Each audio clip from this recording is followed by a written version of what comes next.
嗨，大家好，我是坦平叔。今天是2025年6月20号。这一期咱们聊一聊这个618。大家也知道啊，这个618是电商平台年终大促，对吧？就是一个购物节啊。我看这个有媒体报道啊，说西方的购物节啊，都是以什么上帝，对吧？以什么他们的这个诞辰，对吧？作为什么购物节。而中国的购物节呢，居然是以一个电商平台，以京东或者天猫，以他们作为购物节。新加坡的联合早报啊，他今天刊登一篇文章，叫从618购物节消失的头部主播。从这个标题也能看出来啊，这个618这个购物节啊，恐怕反应比较平淡，对吧？我也不能说惨淡啊，只能说是反应平平。他的文章这么说的啊，他说今年的中国618购物节号称是历来持续时间最长一届，从5月13日一直持续到6月20日，横跨39天。不过尽管战线前所未有的拉长，今年618的声量和热度却明显降温。往年在直播间里轮番登场卖力吆喝的头部主播们，今年似乎格外低调。在大促销开局阶段，几位顶流主播仍按惯例在自家直播间站台，并交出亮眼的销售数据。他说，抖音一哥董宇辉5月13日在与辉同行直播中拿下1.76亿元单场销售额。淘宝一哥李佳琦在预售首日带出25亿元至35亿元的成交总额，也就是什么 GMV 啊。快手一哥辛巴也在5月24日交出40.7亿元销售额和逾600万笔订单。但纵观整个618促销期，相较于往年密集排播的节奏，这些曾经的带货王今年普遍显得佛系了许多。说佛系的头部主播董宇辉在618促销活动最关键的6月16日至20日间，仅安排3场共6小时的直播，不到整体档期40场的1/10。李佳琦公布的6月18日至28日直播排期也显示，他仅在6月18日当天现身直播间。辛巴亦是如此。根据新选集团微信公众号披露，整个618期间，辛巴仅在5月25日和31日各开播一场。辛巴旗下直播间也没有做到每日上线。与此同时，各大电商 MCN 机构也正加速推进去中心化主播转型，逐步将资源分配给更多中腰部主播。例如，曾是交个朋友直播间主力的罗永浩，如今已转为首席品牌监督官，在直播间的时长占比已不足1%，其余均交由年轻主播接手。李佳琦所属的美旺也启用多个新账号，让其他主播更频繁的出镜。可以说啊，今年的618舞台已不再是头部主播的独角戏，那些曾被视为电商价格风向标的超级主播，看起来似乎没有以前那么能打了。说深圳商报报道啊，以美妆品为例，李佳琦今年618预售首日GMV 较2023年缩水至少30%。放眼整个行业，今年618期间，头部主播GMV 占比已从2020年45%大幅降至18%。此外，这些逐渐退出幕后的超级主播，似乎都在设法与那个高光时刻的自己做告别。有自媒体发现啊，从今年1月起，董宇辉不再频繁使用满分作文式的文艺话术啊，取而代之的是童年趣事、演戏，甚至还被冠上一个带着烟火气的新外号，叫彪哥。董宇辉并非个例，整个带货圈都上演一场集体人设重建。如做起银发生意的李佳琦，日趋低调的小杨哥，想转高端的辛巴，头部主播退场的背后啊，那为什么头部主播都纷纷在转型，在往后退呢？说过去几年啊，头部主播之所以能在电商领域呼风唤雨，靠的是粉丝粘性与价格优势2大关键要素。随着主播影响力逐渐退潮，直播间价格卷无可卷，电商平台背后的商业逻辑已悄然转向。曾几何时，鲜明的人设、高粘性的粉丝群体和强悍的带货能力都是平台争夺的流量密码。但从李佳琦眉笔事件到薇娅、雪梨因逃税被罚款，再到辛巴售假、燕窝陷入信誉危机，一连串负面舆情正逐渐让主播即流量神话的叙事瓦解。对品牌方和电商而言，将流量过度压注在个别顶流上，换来的可能不再是收益，而是风险。尤其是价格战内卷到天花板，品牌利润被一再压缩的当下，动辄数万元的坑位费、高比例佣金早已不再是稳赚不赔的好买卖，反而成了必须反复掂量清楚的一笔账。网金社电子商务研究中心主任指出，目前淘宝、抖音、快手等平台已开始致力扶持店铺主播，因为品牌方商家做店铺能够挣到钱，而不是被大主播大机构赚取。大主播大机构还常有被违规被封杀的风险。说另一方面，消费者的心态也在转变，在经济放缓的压力下，理性消费已成为主流。流量话术如明星、主播官方早已难撬动民众的钱包。新选负责人坦言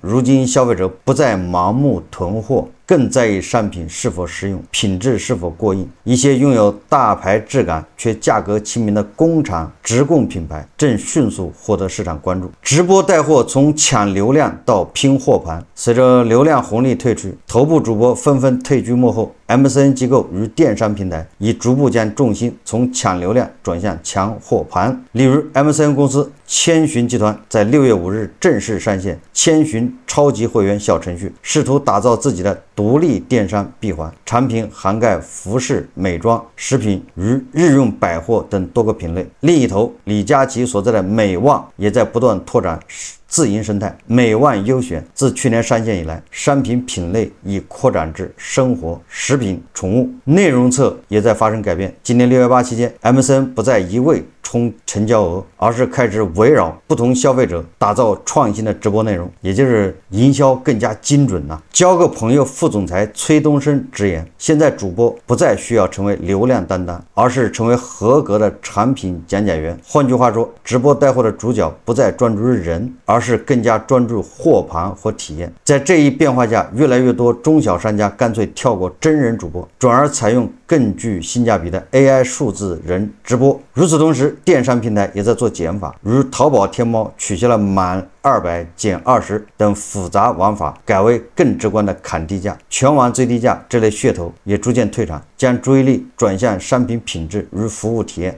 深圳商报数据显示，这一轮转型似乎正取得积极成效。今年618期间，品牌自播、AI 数字人和社交电商新兴渠道 GMV 同比增长高达230%，少了超级主播流量造势与喧嚣。今年618或许显得冷清了些，但对消费者而言，不再被流量和主播话术裹挟，而是为真正需要的商品掏腰包。购物时多一些务实与理性，或许不失为一桩好事。这个新加坡联合早报关于中国618的一个报道主要说这个头部主播纷纷的在退二线，实际上反映了这个618是越来越清淡。我们现在很难再现10年前什么购物节，大家还记得吧？什么天猫对吧？这个阿里双11然后这个618给人的感觉越来越像鸡肋。今年的618清淡，对吧？这个潮水退去这个恐怕跟我们的消费观念发生变化有直接关系。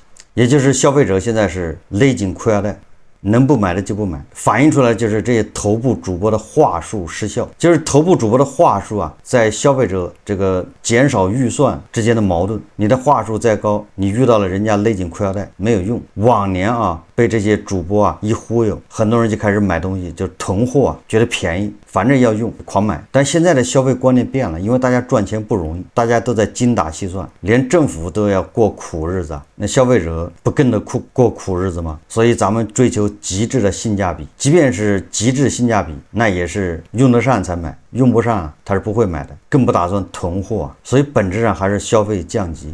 本来这种购物节它属于人造的，这种购物节无非就是把非节日的这个消费给你提前了，商家平台都赚得盆满钵满，对吧？让你给你搞一些复杂的算法，满300减30。那这种节日呢，实际上造成就是节日前后那个销量就是非正常的下跌。你无非是把消费者本来在12个月里面消费的东西，你把它集中到某2个时间段，造成了2个时间段的这个销量暴涨。我记得以前购物节配套购物节的宣传，那都是物流爆炸，对吧？不是顺丰，不是这个物流，那公司压力巨大，每天多少万订单要处理，现在已经没有了。为什么呢？所以你看这个人造的购物节，那就是节日那一段时间销量高，一般的30天、40天，有的还要憋单，对吧？商家把他单子憋到618当天，或者憋到双11当天释放出来，这就是人造数字但是这个已经玩不下去了，因为遇到了消费降级，遇到了大家勒紧裤腰带。第二个正好遇上了国补，这个国补啊，实际上在补贴期间已经把一部分消费提前消化了，造成6月8这几天反而对吧销量下降，因为这个国补啊，很多地方已经暂停，就是因为套取国补资金的太多，国补的这个资金快速消耗。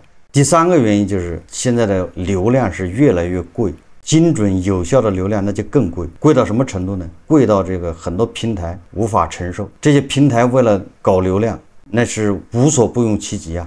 所以这个又说回到618啊，618是京东发起的，作为一个电商平台，京东是最缺流量。为什么说京东最缺流量呢？这个京东的这个刘强东复出的时候，我就说了，这个京东已经不行了，他只能在走下坡路。这个不是说京东啊这个企业不行，是这种电商你这种形式啊，对吧？你自身条件决定了，你怎么努力没有用，你怎么努力只是延缓，对吧？因为他缺流量。打败他的不是他自己管理不上，对吧？不是说他能力不行，而是你这种形式制约了他。所以我当时就说了，这个京东啊走下坡路了，以后京东就会越来越成为一个小众的，对吧？中年油腻男他的铁杆粉丝这么一个购物平台，半死不活的，这就是他最好的归宿，能这样就不错了。现在京东所做的一切啊，都在验证我的说法，就是他的流量焦虑啊。所以无论他是进军外卖，对吧？刘强东出来做营销，什么品质堂食，什么给外卖，对吧？这个骑手上社保，这个都是他搞流量的一个手段呢，吸金，因为他缺流量，他自己的基本盘啊，因为这个京东的基本盘不就是京东自己的物流、自己的仓库、仓储，这都是重资产，他这重资产都依赖于他自己的成交，对吧？如果他成交量越来越大，订单越来越多，他这个重资产的这个利用率就高啊，效益就好。但是他的这个成交量，对吧？就是他的 GMV 啊，在被各个平台在蚕食，对吧？一个拼多多就让它够呛，阿里、天猫也在这个发力，然后抖音电商也在发力，对吧？连快手，对吧？刚才那个辛巴不就是在快手上卖东西吗？这个李佳琦在京东上卖东西的头部电商是谁啊？头部主播啊？我不太清楚啊。就是京东它这个电商，它本来啊，这个就在遭到别人的蚕食。结果呢，他赖于这个，对吧？这个把他的赖于竞争的优势啊，就是快嘛，24小时送到。结果这一块又被美团给攻破了，美团搞了个30分钟送到，而且美团这一块业务增长非常快，这个就动了京东的根本。所以京东要反过来要进入美团的这个叫优势领域啊。美团的优势领域是什么？本地生活就是外卖，还有什么酒店预订、机票预订、卖电影票，这都是本地生活。你看看京东现在是不是在干这个？对吧？这2天刘强东也在做营销啊，又在出来搞流量。京东要进入这个什么文旅游，就是酒店预订的、机票预订这个行业竞争已经非常饱和了，他还要杀进来，就像外卖一样，实际上都是缺流量焦虑啊，自己的地盘别人攻破了，被别人蚕食。最近我看了啊，这个刘强东啊，有点跟网红超市是一个意思了，天天上头条，这是向网红超市致敬啊！刘强东本人也说了，京东很遗憾没能跟这个网红超市早点合作。然后这个刘强东对网红超市也是推崇备至啊，什么说他们利润只有15%，什么一堆的啊。从这儿就可以看出，基本上京东已经碰到天花板，再开始往下走了，因为他已经不挑食了，他已经叫江郎才尽，他已经想象不出什么营销手段，只能向网红超市致敬，学他的核心竞争力，就是上头条、上热搜，但没有用啊。京东现在扩张的这些都是投入巨大，没有产出的，它能坚持1年吗？很难。你比如外卖现在就是叫雷声大雨点小，起点很高。但是现在你看看网上的风评，无论是骑手还是这个堂食，叫品质堂食，还是服务，最终跟美团没有什么区别啊。他那个什么品质堂食，到处都有人揭露，对吧？都是假的，好多是以次充好，对吧？伪造的那些什么手续，结果消费者吃的也是在那个什么厕所里造出来的。所谓的骑手上社保，有很多人不理解啊。京东他自己的物流啊，就是京东快递。那个他们是真是有社保的，但是外卖这个虽然说京东要解决他们的社保，但是你要知道他解决了多少人呢？全国一共有多少人是真正的入职了京东快递的、京东物流的，就是送外卖，全国有多少个？他目前这个更多的是宣传意义。大家自己可以去看一看，很多外卖骑手他们在那吐槽，如果你要真的加入了京东的这个外卖骑手，你能上社保，但是你的收入会锐减，要求特别多，最终很多骑手干脆我还是自己上社保吧。从商家来说呢，也没能从这个京东外卖中得到什么好处。我想啊，以后这个酒店预订、机票预订、电影票这些，它要跟美团发起竞争啊，这个难度非常大，因为这些东西本来就是非常碎片化，这个市场说大吧也不大，说小也不小，这里面已经很多专业的这个平台在干，然后你也在跟他们这个在嘴里刨食啊，不太容易。你要投入更多的成本，你产出很低。归根结底啊，就是流量太贵，消费降级。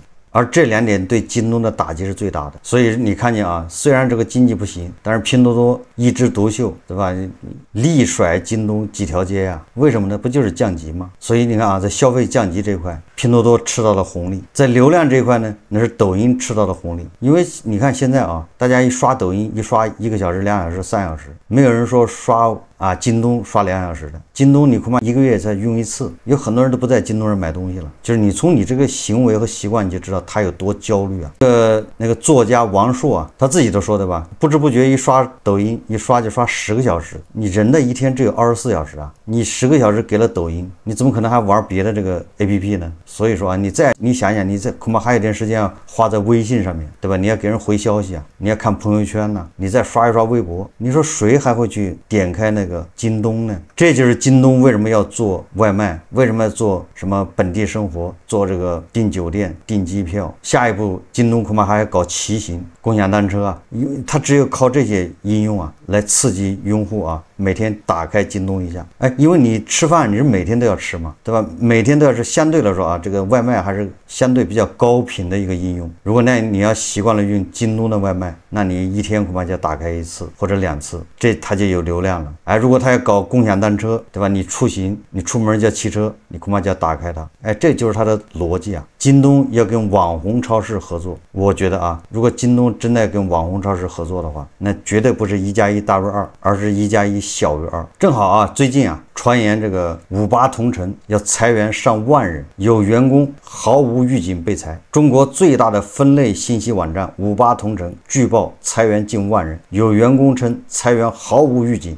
上午还在开会，下午便被辞退。新浪财经、潇湘晨报和金融界等报道，多名认证为58同城员工的网民在中国职场社交平台麦麦爆料，称58同城近期大规模裁员，裁员比例达20%到30%，波及多个部门。爆料称58同城给出赔偿方案为 N+1，但未提前给出任何预警。N+1 是依据员工在公司工作年限 N 结合其薪资水平来核算裁员补偿，在中国互联网职场被普遍使用。有员工称整个裁员流程极为迅速，上午还在就项目进度开会，下午便接到人力资源部门的约谈通知。一名技术岗员工表示，其所在部门裁员达40%，部分小组裁员比例甚至超过60%。另有员工称，裁员涉及岗位包括研发、运营、市场，部分项目组直接解散。财报显示58同城去年第4季度净亏损1970万美元呢。虽然该季营收为3.07亿美元，同比增长28.5%，但运营支出高达2.47亿美元。实际上58同城这一轮裁员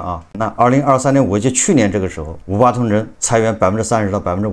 58同城创始人姚劲波年初在内部信中要求砍掉不能盈利的业务，强调不好的业务要收缩，该关停并转的要关停并转。为什么说这个事呢？首先你看58同城一下要裁掉1万多人，虽然给这 N+1 还算可以吧，但是你说这么多人要找工作58同城能扛到现在，我都觉得很奇怪。大家也知道像这种 APP， 这种平台就是流量，跟京东是一样的流量死贵。这就是为什么你看它的收入3个多亿美金，但是它还赔钱，为什么呢？运营支出2.5亿美金，也就是它这个收入是靠买流量买来的。你这么简单理解这个反映的就是流量死贵。这些互联网平台一旦没有了流量，它只有死路一条。这个58同城就是典型的本地生活基于本地的，它里面还找工作，对吧？二手车、租房子、找家政、修下水道，什么都有。但是业务零散，管理特别乱，也就是管理难度特别大，所以这个诟病也比较多，大家骂的也比较多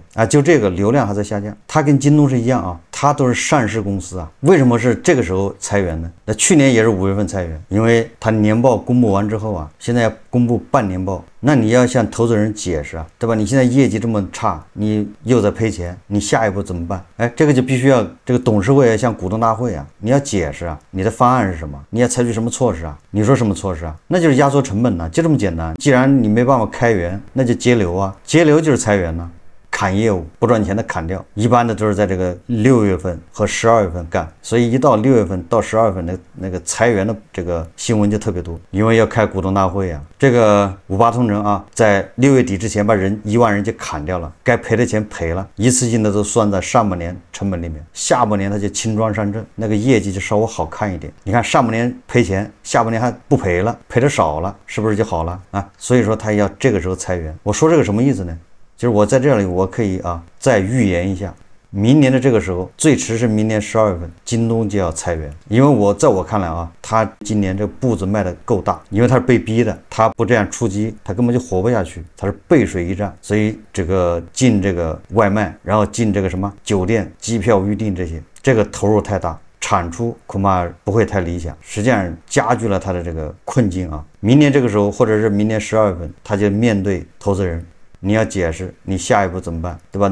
该试的都试过了，外卖你也干了，酒店、机票你都干过了，还是不行，怎么办？那只能裁员了，开源开不了，那只能节流啊。他是上市公司，一切都摊开让人看，你还得跟人解释。他跟那个网红超市不一样，网红超市他可以藏着掖着，你也不知道他在说啥，他想说啥就是说啥，对吧？他想说多少就是多少。京东和58同城可不行啊，对吧？每个数字你得经得起别人推敲啊，你要公之于众。所以啊，在这个经济形势下，大家都勒紧裤腰带，对吧？能不花钱不花钱，能不买的就不买，都玩命的攒钱存钱的这个背景下，消费降级，对吧？这是一个套在京东头上的一个紧箍咒。但是不光是京东啊，就其他的电商都一样。商业都差不多，再加上流量越来越贵，再加上他为了改善现在的这个环境啊，他四处出击就要花钱了，就投入要大呀，这些投入十有八九都不会有什么好结果，没有什么好的效果，所以说加剧了他的困境。6月最迟是明年12月，恐怕就要像58同城这样大刀砍下去啊。刘强东自己说啊，京东失去了5年，也就是京东从2020年到2025年，还是2019年到2024年，这5年啥也没干，耽误了。这是刘强东自己说的啊。如果刘强东说的对的话，那么你那5年什么都没干，你现在在干晚了，这个成立吧？所以这一期啊，咱们就是聊一聊这个618的这个狂欢节啊，购物节它的变迁，聊一聊这个电商平台，聊一聊这个58同城裁员，这一切你串到一起一看，实际上就说明这个经济形势啊不容乐观啊，而且是越来越恶化，这些都不是什么好现象。当然了，你要说到电商平台，阿里、抖音、拼多多，哎，他们也没好到哪里去。我记得前不久拼多多公布的那个财报也是没有达到预期啊，也就是连消费者连拼都拼不动了，砍一刀都砍不动了，这不就是消费出了问题吗？在这种情况下，你说京东他还想逆风飞扬，难上加难。好，这期节目我们就聊到这里，感谢大家收看。如果喜欢我的节目，欢迎订阅转发，也可以在下方留言评论，谢谢大家。